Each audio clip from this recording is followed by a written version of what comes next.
evening, everyone. Let me welcome you all on behalf of the Tung Lin Kok Yuen and the Department of Humanities at the New York Government. With the generous gift of the Tung Lin Kok Yuen, we are able to present Buddhist lecture events and conferences at the New York Government.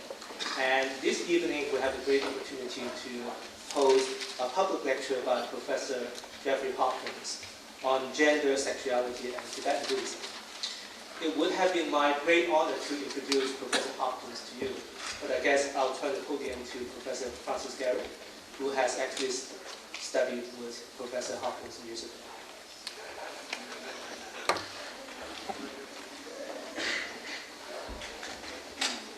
Thank you, Henry, and thanks to everyone for coming out tonight. My name is Francis Garrett, and I teach Buddhist studies and Tibetan studies at Tibetan language at the University of Toronto here. I'm very honored to welcome you to this event and to introduce Jeffrey Hopkins. Professor Hopkins, as you know from your brochure, has taught Buddhist studies and Tibetan language at the University of Virginia for 32 years until his recent retirement. Over those decades, he had many students, including me, quite a number of whom are now teaching at universities around the world, producing students of their own, some of whom are themselves now taking university positions. His long and wide-reaching effect on our understanding of Buddhism cannot be underestimated. Professor Hopkins received a BA from Harvard University. He trained for 5 years at the Lamas Buddhist Monastery in New Jersey, and he received his PhD in Buddhist Studies from the University of Wisconsin in 1973. He was the Dalai Lama's chief interpreter into English on lecture tours for 10 years. He has traveled to India 19 times and to Tibet 5 times to do research, supported by 3 Fulbright fellowships. And at the University of Virginia, he founded important programs in Buddhist studies and Tibetan studies. He has published 40 books, which now exist in 22 languages, and more articles than I can mention. He has also translated and edited 13 books by His Holiness the Dalai Lama. Many of Professor Hopkins' books are on complex and esoteric aspects of Buddhist philosophy. These include his recent trilogy on emptiness in the Mind-Only School of Buddhism, and other works with titles such as Reflections on Reality, the Three Natures and Non-Natures in the Mind-Only School, and Mountain Doctrine, Tibet's fundamental treatise on other emptiness and the Buddha Matrix. If you open one of these hefty tomes, you'll find Professor Hopkins asking penetrating questions such as, have the distinctions between self-isolate, illustration isolate, and so forth made it impossible to reflect on the insubstantiality of the person? How could one meditate on the self-isolate of the person and not the illustration isolate?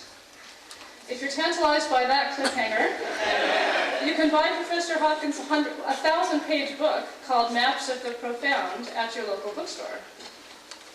But in the midst of answering such questions for us, Professor Hopkins has also worked on many other sorts of projects. In 1992, he published a book called Tibetan Arts of Love, Sex, Orgasm, and Spiritual Healing. This book offers a complete translation of the treatise on passion by the controversial 20th century Tibetan figure Gendon Chögyal, which examines sexual ecstasy as a door to spiritual experience. In 1998, he published another book called Sex, Orgasm, and the Mind of Clear Light, the 64 Acts of Gay Male Love, in which he adapts Gendon Chögyal's text to fit homosexual experience, again showing how sexual passion can open the door to spiritual growth. You can buy these books in your bookstore too, but we're especially fortunate today to have the author himself in person, and so it's with great pleasure that I'll now turn you over to Professor Jeffrey Hopkins.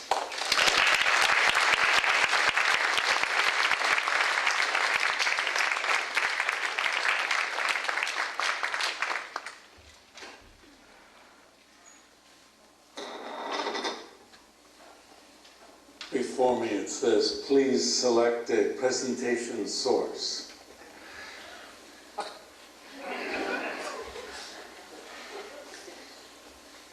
It's very nice to be here. Thank you for your kind introduction, Francis. And thank you to everyone who was involved in preparing for this. Well, it's actually, I did 2 talks here. More informal one with some graduate students and this one. This is the first time I've given a talk on this topic. And when I was interviewed by the Toronto Star today, I felt like one of those sexologists on TV and began worrying that someone might come tonight and talk about their relationship and ask me for advice.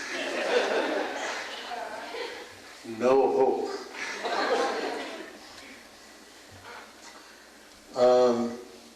It was about, I'd say, I started living in a Tibetan monastery in New Jersey in 1963, where I stayed for 5 years.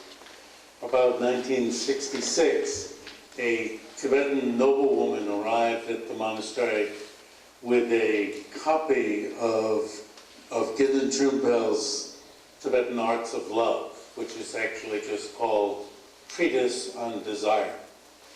It was a new edition, and she thought this would be helpful for people, well, shall I say in North America, but she said America,